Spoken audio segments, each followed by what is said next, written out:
So hello guys, இன்றைக்கி நானும் எங்கள் தெருவில் உள்ளவங்களாம் சேர்ந்து கூட்டாஞ்சோறு தான் ஆக்க போகிறோம். ஸோ என்னென்னு பார்த்தீங்கன்னா சப்பாத்தி, பூரி, சன்னா மசாலான்னு சொல்லிட்டு பண்ண போகிறோம். எல்லோரோட ஃபேஸையும் காட்டுறேன்னு சொல்லியிருந்தேன், நான் யாரும் வேண்டான்னு சொல்லிட்டாங்க. ஸோ அதுக்கப்புறமேட்டு எல்லோரும் சேர்ந்து ஒரு நேச்சுரலாக ஒரு இடத்துல போய் சமைக்கலாம் அப்படின்னு சொல்லிட்டு எல்லோரும் கிளம்பிட்டோம், திங்ஸ் எல்லாமே எடுத்துகிட்டு. அதுக்கப்புறமேட்டு வந்துட்டு சப்பாத்திக்கும் பூரிக்கும் மாவு கரைக்க ஆரம்பிச்சிட்டோம். ஸோ என்னென்னு பார்த்திங்கன்னா, எனக்கும் இன்னொருத்தவங்களுக்கு மட்டும்தான் சப்பாத்தி, மற்ற எல்லாருக்குமே பூரி தான். ஸோ அதனால் ஒரு 6 சப்பாத்தி, மற்றவங்களுக்குலாம் கொஞ்சம் இதெல்லாம் போட்டுக்கலாம்னு சொல்லிட்டு பூரி போட்டுக்கலான்னு இருந்தோம்.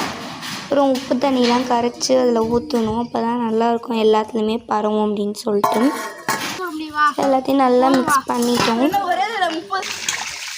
அப்புறம் தக்காளி எல்லாத்தையும் கழுவிட்டு இஞ்சி பூண்டு எல்லாத்தையுமே உரித்து தக்காளி எல்லாம் கட் பண்ணாங்க. ஆளுக்கு ஒவ்வொரு வேலையை பார்த்தோம். ஸோ இதுலேயே என்னால் மொத்தம் எதுவும் போட முடியல.